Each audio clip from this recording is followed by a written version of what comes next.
India Pakistan match நடக்கும் நடக்கும் நடக்கும். எப்ப இலங்கை களத்துல இறங்கிச்சதோ டக் டக் டக் விஷயம் முடிச்சு. ஸ்ரீலங்கா கிரிக்கெட்டுக்குள் ஜனாதிபதி இப்பொழுது இறங்கி விட்டாங்க. ஏன்னா பாகிஸ்தான் வச்ச டிமாண்ட் அப்படி பெரிய அளவான டிமாண்ட் வச்சிருந்தாங்க. போட்டி நடைபெறும். பங்களாதேஷுக்கு எந்த ஒரு தண்டனையும் இல்லை. பாகிஸ்தானில் வைத்து அதிக பாதிப்புக்குள்ளாகிய நாடு இலங்கை. சூடு வாங்கி இருக்கின்றோம், வீரர்கள் காயமடைந்திருக்கின்றார்கள். இலங்கை இப்பொழுது தன்னுடைய விஷயத்தை இறங்கி செய்தது. பாகிஸ்தான் இப்பொழுது தடுமாறிய சூழ்நிலை உருவாகியது. மச்சப்பாக்க ரெடியாங்க 15ஆம் தேதி ஞாயிற்றுக்கிழமை இலங்கை அணிக்கு பெரிய ஒரு இடி விழுந்திருக்கு. என்னது? இலங்கை அணி வெல்ல வேண்டுமாக இருந்தால் இவர் இல்லாமல் சாத்தியம் இல்லை. இப்ப இன்றைக்கு நடக்க போற ஒரு முக்கியமான போட்டி பாகிஸ்தானுக்கும் அமெரிக்காவுக்கும் இந்தியாவில் இன்னொரு விஷயம் இருக்கு. இந்தியாவில இருந்து வார யாருக்குமே வீசா இல்ல இலங்கைக்கு வரும்போது. அமெரிக்க அணியும் கிட்டத்தட்ட இன்னொரு இந்திய அணி. நிறைய பேர் இந்தியா 7 இந்தியர்கள். அனுசரணை MSD கிரிக்கெட் அகாடமி ஞானவைரவர் கோவில் வீதி 2ஆம் குறுக்கு தெரு வவுனியா. ராணி ஜுவல்லர்ஸ் இலக்கம் 115 செட்டியார் தெரு கொழும்பு. சென்டர் பாயிண்ட் டெக்ஸ்டைல்ஸ் புதிய காட்சியறை இலக்கம் 139 ஹை லெவல் ரோட் நுகேகொட. சொன்னம் நடக்குது. இந்த பிரச்சனை எப்ப தொடங்கிச்சதோ அண்டையில இருந்து சொல்லிட்டு இருக்கிறோம். இந்தியா பாகிஸ்தான் மேட்ச் நடக்கும் நடக்கும் நடக்கும் நடக்கும். நேற்று நாங்க இதை 100% சொல்லிட்டோம். சரி, இப்ப இதுல ஒரு முக்கியமான விஷயம் தெரியுமா? இதுல அதிகமா இலங்கை இதுல பங்கு கொண்டிருக்கு. இந்த இலங்கை களத்துல இறங்கிச்சதோ டக் டக் டக் விஷயம் முடிச்சு. 2 நாள்ல இந்த விஷயம் முடிஞ்சிருக்குது. முதல் நடக்குமா நடக்காதுன்ற பெரிய சந்தேகம் வந்து நாம என்னதான் ஊகிச்சாலும் நடக்கும்னு சொல்லி ஒரு 2 நாளைக்கு முதல்ல ஜனாதிபதி இலங்கை ஜனாதிபதி அனுரகுமார் திசாநாயக்க அவர்கள் போய் இலங்கை கிரிக்கெட் அணியை சந்திச்சாரு. அது ஒரு வித்தியாசமான ஒரு சந்திப்பா இருந்தது. அதாவது நாங்கள் அதை சொல்லி இருந்தோம். ஸ்ரீலங்கா கிரிக்கெட்டுக்குள் ஜனாதிபதி இப்பொழுது இறங்கி செய்ய போகின்றார் நிறைய வேலைகள். அப்ப இனி நாங்கள் பார்க்கலாம். இதுக்கு அதோட சேர்த்து பாகிஸ்தான் விளையாட மாட்டேன் என்று மறுத்த இந்த விஷயம் தொடர்பாக ICC மத்தியஸ்தம் வைத்துக் கொண்டிருந்த சிங்கப்பூர் இந்த மாதிரியான நாடுகளோட பேசினாலும் கூட அந்த அளவு பெரிய ஒரு முன்னேற்றத்தை காண முடியல. ஏன்னா பாகிஸ்தான் வச்ச டிமாண்ட் அப்படி பெரிய அளவான டிமாண்ட் வச்சிருந்தாங்க. அதாவது உண்மையில் ஆரம்பத்தில் அவர்கள் நிறைய கேட்டிருந்தார்கள். அதாவது தங்களுக்கு நஷ்ட ஈடு வழங்க வேண்டும், பங்களாதேஷுக்கு வழங்க வேண்டும், போட்டிகளில் இல்லாமல் போனதுக்கு பெரிய அளவிலான பணம் வழங்க வேண்டும். அதே போன்று முக்கோண போட்டி தொடர் பங்களாதேஷ் பாகிஸ்தான் இந்தியா பங்கு பெற்றிருந்த முக்கோண தொடர் விளையாட வேண்டும். அதே போன்று பாகிஸ்தான் இந்தியா அணிகளுக்கு இடையிலான 2 நாட்டு கிரிக்கெட் போட்டிகள் விளையாட வேண்டும் என்று பல பெரிய நிபந்தனைகளை வச்சிருந்தாங்க. இது அவ்வளவு ஆனால் அந்த நிபந்தனைகளை இப்பொழுது பேச்சுவார்த்தைகள் மூலமாக இல்லாமல் செய்திருக்கின்றார்கள். இதில் 2 விஷயம் சந்திரம், முக்கியமான 2 விஷயங்களை நாங்கள் சொல்லிவிட்டு மிச்ச விஷயங்களுக்கு அதை பொருத்தமாக இருக்கும். போட்டி நடைபெறும். பங்களாதேஷுக்கு எந்த ஒரு தண்டனையும் இல்லை. கண்டனமும் இல்லை, நிபந்தனையும் இல்லை. தண்டனைகள் எதுவும் வழங்கப்பட மாட்டாது. ICCயின் உத்தியோகபூர்வ அறிக்கையில் சொல்லப்படுகின்றது, நாங்கள் பங்களாதேஷுக்கு தண்டனை வழங்குவதிலும் பார்க்க பங்களாதேஷ் கிரிக்கெட்டோடு சேர்ந்து அவர்கள் விட்ட இந்த தவறுகளை நிவர்த்தி செய்து நல்ல முறையில் அவர்களை வளர்த்து மேலே கொண்டு வருவதற்கு அவர்களோடு ஒரு குழுவை அமைத்து வேலை செய்ய போகின்றோம். அவர்களை உற்சாகப்படுத்தி இன்னும் மேலே தூக்கிவிடப் போகின்றோம். எங்களுடைய பங்குதாரராக அவர்களுக்கு தண்டனை வழங்குவதில் நாங்கள் விரும்பவில்லை என்பதை ICC. அதே போன்று 2031ஆம் ஆண்டுக்கு இடையில் ஏதோ ஒரு உலக கிண்ணத்தினை, அது சில வேளைகளில் 19 வயது அல்லது மகளிர் உலக கிண்ணம் அல்லது ஆண்களுக்கான ஏதோ ஒரு உலக கிண்ணத்தினை பங்களாதேஷில் நடத்துவதற்கான வாய்ப்பினை நாங்கள் வழங்குகின்றோம். ரைட், இப்படிதான் இந்த தண்டனையும் இல்லை நிபந்தனையும் இல்லை அப்படிங்கிற மாதிரி முடிச்சிருக்காங்க ICC. இப்ப இதுலதான் நம்முடைய நாட்டு ஜனாதிபதி இதுல இந்த போட்டி நடக்கிறதுல ஜனாதிபதி அனுரகுமார் திசாநாயக்க அவர்கள் இதுல மிகப்பெரிய ஒரு பங்காற்றிருக்கார் அப்படின்றத பாகிஸ்தானுடைய எக்ஸ்தலத்திலும் குறிப்பிட்டிருக்காங்க. பாகிஸ்தான் பிரதமருக்கும் ஜனாதிபதிக்கும் இடையிலான பேச்சுவார்த்தையில பலதரப்பட்ட முக்கியமான விஷயங்கள், குறிப்பா இலங்கைக்கும் பாகிஸ்தானுக்கும் இருந்த உறவுகள் பற்றி பேச அதை நாங்கள் கடைசியாக ஒரு நிகழ்விலும் சொல்லியிருந்தோம். பாகிஸ்தானில் வைத்து அதிக பாதிப்புக்குள்ளாகிய நாடு இலங்கை. சூடு வாங்கி இருக்கின்றோம், வீரர்கள் காயமடைந்திருக்கின்றார்கள். அதன் பின்னர் மீண்டும் இறுதியாக நடைபெற்ற தொடரின் பொழுது குண்டுவெடிப்பு நடைபெற்று திரும்பி வரப்போகின்றோம் என்கிற நிலைமையில் அரசாங்கம் தலையிட்டு இல்ல நாங்க பாதுகாப்பு வழங்குறோம், நீங்க அங்க இருங்கன்னு சொல்லி அப்பொழுதும் ஜனாதிபதி பேசியிருந்தார், உயர்ஸ்தானிகர் ஆலயம் பேசியிருந்தது, அரசாங்கம் தலையிட்டு அந்த விஷயங்களை செய்து கொடுத்திருந்தது. எனவே இலங்கை இப்பொழுது தன்னுடைய விஷயத்தை இறங்கி செய்தது. அதாவது பாகிஸ்தான் இங்கே வராவிட்டால் எங்கள் நாட்டுக்கு, இது கிரிக்கெட்டுக்கு இல்லை, எங்கள் நாட்டுக்கு ஒட்டுமொத்த நட்டம், மிகப்பெரிய அளவிலான நஷ்டம் ஒன்று ஏற்படும். எனவே அதை செய்ய வேண்டாம் என்கின்ற கோரிக்கையை முன்வைத்ததில் பாகிஸ்தான் இப்பொழுது தடுமாறிய சூழ்நிலை உருவாகியது. இலங்கையை கைவிட முடியாது. 2-3 முக்கியமான பாயிண்ட் அவங்க சொல்லியிருக்காங்க, ஜனாதிபதி கைக்கும்போது சொல்லியிருக்காரு. அதாவது இலங்கையில பிரச்சனை நடக்கிற காலத்துல, யுத்தம் நடக்கிற காலத்துல பாகிஸ்தான் இங்க வந்து விளையாடி இருக்கு. அவ்வளவு இக்கட்டான காலத்திலையும் பாகிஸ்தான் கண்டிலையும் விளையாடி இருக்காங்க, கொழும்புலையும் விளையாடி இருக்காங்க.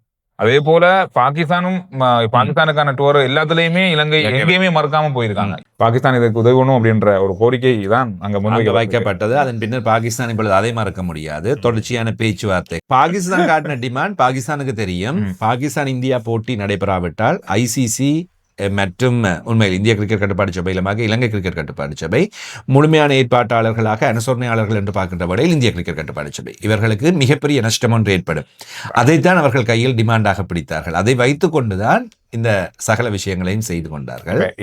ரெண்டு விஷயம் இருக்கு. ஒன்று, பாகிஸ்தான் ஓகே இந்தியாவோட விளையாட மாட்டான்றது ஓகே. இப்ப பாகிஸ்தானோட இந்தியா விளையாட தேவையில்லை அப்படின்ற ஒரு கட்டமும் இருக்குன்னா ஐசிசியை பொறுத்தவரையில பெரிய காசு பிரச்சனை இல்லை, இந்திய கிரிக்கெட் கட்டுப்பாடு சபையை பொறுத்தவரையில பெரிய காசு பிரச்சனை இல்லை, சரி பரவாயில்ல அப்படின்ற மாதிரி இருந்தாங்க. ஆனா இலங்கை இதுல ஒரு பெரிய ஒரு இலங்கைக்கு பிரச்சனை இருந்தது.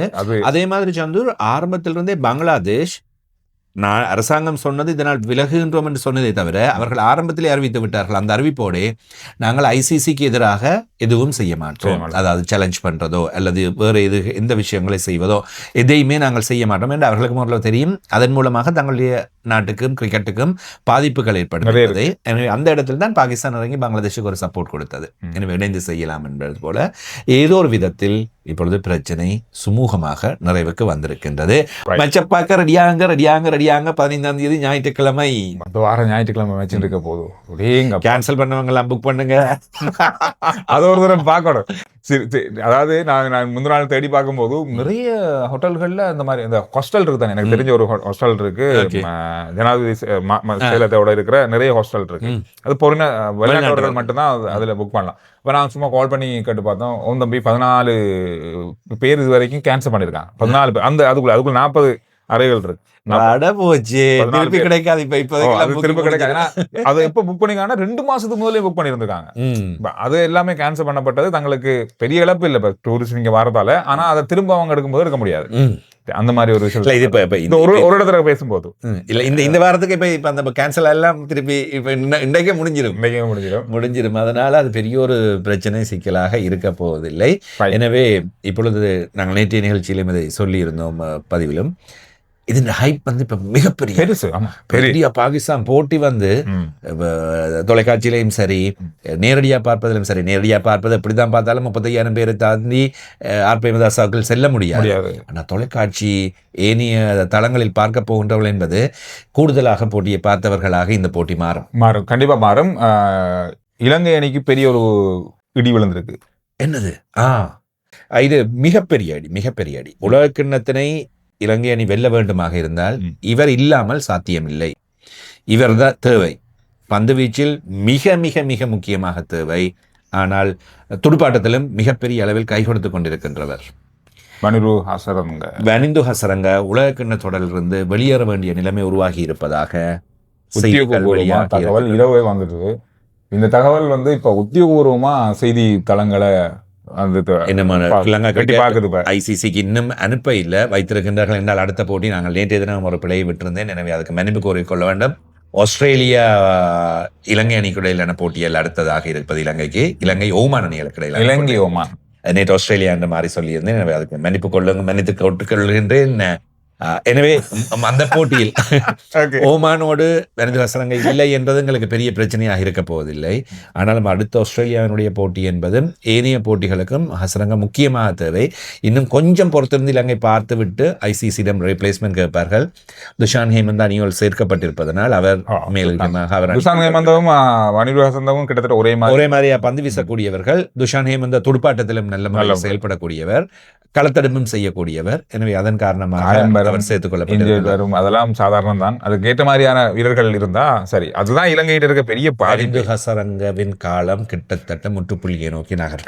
அடிக்கடி அவருடைய இப்ப கடந்த ஒரு வருஷத்துக்கு பாத்தீங்கன்னா வந்து கால் இன்ஜரி உண்மையில் 2 வருடம் கடந்த வருடத்துக்கு முன்பே எல்பிஎல்லில் ஆரம்பித்தது. அது இப்பொழுது தொடர்ச்சியாக அவருக்கு உபாதையை தந்து கொண்டே இருக்கின்றது.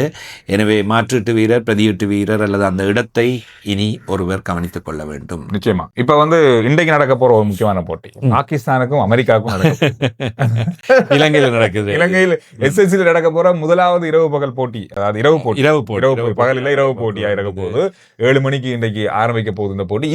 இந்த போட்டி வந்து நீங்க அந்த ஏரியா பக்கம் போனீங்கன்னா பாகிஸ்தான் கொடிகள், பாகிஸ்தானுடைய டி-ஷர்ட்டுகளை விற்கிற அந்த கடைகள் எல்லாம் ஏராளமா இருக்கு. என்றால் சந்திர இப்ப பாகிஸ்தான் ரசிகர்கள் முழுக்க இலங்கையில் தான் இலங்கையில் இருக்காங்க. ஏன்னா இந்தியாவில போட்டிகளே இல்லை, அதனால பாகிஸ்தான் பாத்தீங்களா அந்த போட்டி முதல் போட்டி ஏராளமானவர்கள் வருகை தந்தது. நெதர்லாந்துக்கான போட்டி நிறைய பாகிஸ்தானியர்கள் முழுமையாக இலங்கையில் தான் இருக்கிறார்கள். அப்ப அவர்களை நோக்கி வியாபார யுக்திகள் வியாபார நடைபெறுகின்றன. இன்றைய தினம் அதை பார்க்கலாம். அமெரிக்காவில் இருந்து இலங்கைக்கு வந்து போட்டிகளை பார்ப்பது கிரிக்கெட் என்பது உங்களுக்கு தெரியும். எனவே இந்தியா போட்டியினை பார்ப்பதற்காக இப்பொழுது வந்தவர்கள் பாகிஸ்தானியர்கள் இங்கே இன்றிலிருந்து இன்னும் அதிகரிக்கும். பாகிஸ்தானிலிருந்து வருகின்றவர்கள் இங்கே வருவார்கள். இப்ப இந்தியாவிலிருந்து வரப்போகின்ற ரசிகர்கள் ஞாயிற்றுக்கிழமை போட்டிக்கு மாத்திரம்தான் வருவார்கள். சனிக்கிழமை வந்து போட்டியினை பார்த்துவிட்டு போய்விடுவார்கள் என்றால் அடுத்த போட்டிகள் யாவும் இந்தியாவுக்கு. இன்னொரு விஷயம் இருக்கு, இந்தியாவில இருந்து வர யாருக்குமே வந்து விசா இல்லை இலங்கைக்கு வரும்போது. நொன்னரல் விசா இங்க வந்து பாஸ்போர்ட் மட்டும் சீல் பண்ணிட்டு உள்ள வரதான். அதனால அந்த விசாக்காக காத்திருக்க அவசியம் இல்லை. இப்படியுமே செய்யலாம். வந்துட்டு ஏர்போர்ட்ல இறங்கி நேர கிரவுண்டுக்கு வந்து மேட்சை பார்த்துட்டு அடுத்த மேட்ச் முடிய நீங்க அப்படியே நேர ஃபிளைட்ல எடுத்து போயிடலாம். அதுக்கேற்ற ஃபிளைட்ஸ் இருக்குது, டைமிங் எல்லாமே அதுக்கு ஏற்ற மாதிரியே இருக்குது. ஏற்ற மாதிரியே இருக்கு. அது உங்களுக்கு ஹோட்டல் எடுக்கணும்ன்ற தேவையே இல்லை, தேவையே இல்லை. அந்த மாதிரி ஈஸியான ஒரு வழிதான் இருக்கு. நாட்டுக்குள்ளேயே நீங்க டிராவல் பண்ண மாட்டீங்க இவ்வளவு ஈஸியா. அந்த மாதிரி ஒரு விஷயம் இருக்கு. இன்றைக்கு அந்த போட்டி மிக முக்கியமான போட்டியா இருக்க போது அமெரிக்கா வந்து இந்தியாவோடு விளையாடும் போது பார்த்த அந்த பலம் வந்து உங்களுக்கு நல்லா தெரியும். நமக்கு நம்ம அதை பத்தி பேசணும். ஒரு பிடியெடுப்பு தான் அங்க எல்லாத்தையுமே மாத்தினதுன்னு சொல்லலாம். சூரியகுமார் யாதவ் பிடியெடுப்பு மட்டும் தவற விடாம இருந்திருந்தா அன்றைக்கு இந்தியாவுண்ட ஒரு அது நிலைமை மாறி இருக்கலாம். வாய்ப்புகள் இருக்கு, மாறி முடியாது. அதே மாதிரி இன்னொரு விஷயம் இருக்கின்றது. அமெரிக்கா அணியும் கிட்டத்தட்ட இன்னொரு இந்திய அணி. நிறைய பேர் இந்தியா 7 இந்தியர்கள், 2 பாகிஸ்தானியர்கள், 2 தென்னாப்பிரிக்கர்கள், இப்படித்தான் கடந்த போது. அவங்களுக்கு அமெரிக்கால வீரர்களே இருக்கு இல்லையா? அமெரிக்க வீரர்களே இல்ல, அமெரிக்க வீரர்களே இல்ல. அப்ப இப்ப இன்று விளையாடுகின்ற வேளையில் ஒரு சுவாரஸ்யம், 7 இந்திய வீரர்கள், 2 பாகிஸ்தான் வீரர்கள் இந்திய வீரர்களோடு சேர்ந்து பாகிஸ்தானோடு விளையாட போகிறாங்க. இந்தியா பிரபலமாக கொண்டவங்க, இந்தியா பிரபலமாக கொண்டவர்கள் வம்சாவளி அமெரிக்கன் சிட்டிசன்ஸ் தான். அதனால சொல்றது அவர்கள் அமெரிக்கர்கள் தான். என்ன நடக்கும் என்றால் சந்திர, இப்ப அவர்களிடம் அந்த கிரிக்கெட், அவருடைய குடும்ப கிரிக்கெட் பின்னணி இருக்கலாம். அப்ப அதன் காரணமாக வந்து விட்டது. இப்பொழுது இந்த கிரிக்கெட் அங்கே முன்னோறுகின்ற வேளையில் தான் அமெரிக்கர்களும் இனி உள்ளே வருவார்கள். எனவே அது இருக்கும். இலங்கையர் ஒருவர் அமெரிக்கா டீமில் இருக்கிறது தானே. 2014 ஆண்டு உலக கிண்ணத்தில் இருந்தவர் ஷெஹான் ஜெயசூரிய இம்முறை அமெரிக்காவின் 15 பேரில் இருக்கிறார். அவர் சில வேளைகளில் இன்று இலங்கையில் போட்டி நடைபெறுவதனால் விளையாடும் வாய்ப்பு அதிகமாக இருக்கு. என்னதான் நாம வேற நாடா இருந்தாலும் அவங்களுடைய பூர்வீகம் மற்ற நாடா இருக்கலாம், ஆனா அவங்களுடைய நிரந்தர வதிவிடம் அமெரிக்கா தான். முதல் போட்டி நமீபியா நெதர்லாண்ட்ஸ் என்று டெல்லியில், 2வது போட்டி நியூசிலாந்து துபாய் அல்லது ஐக்கிய அரபு அமீரகம். நேற்றைய போட்டிகளை பற்றி சொல்லவே இல்லை. நிறைய போட்டிகள் அவ்வளவு ஸ்காட்லாந்து அணி இத்தாலி அணியை வெற்றி பெற்றுக் கொண்டது. எல்லாமே இலகுவாக ஒரு பக்க போட்டியாக இருந்தது. ஓமான் ஜிம்பாப்வே அணிகளுக்கு இடையிலான போட்டியில் ஜிம்பாப்வே அணி வெற்றி பெற்றுக் கொண்டது. தென்னாப்பிரிக்கா அணி நேற்றைய தினம் முதல் போட்டியில் விளையாடியது, நல்ல ஓட்டங்களை பெற்றுக்கொண்டது. 213 ஓட்டங்கள். கனடாவை 156 ஓட்டங்கள். கனடா நல்லா விளையாடினது. கனடா விளையாடு நல்லா விளையாடு. நேற்று 57 ஓட்டங்களாம் அவங்க வந்து தோத்தாங்க, ஆனா நல்லா விளையாடி இருந்தாங்க. கனடாவும் கிட்டத்தட்ட அதே மாதிரி தானே, இன்னும் ஒரு இந்திய அணி தான். எனக்கு ஆச்சரியம் இதுல, கனடா அணியில நம்ம இளைஞர்கள் அதிகமா இருந்திருப்பாங்கன்னு நான் யோசிச்சேன். ஆனா பார்க்கும்போது அப்படி இல்லை.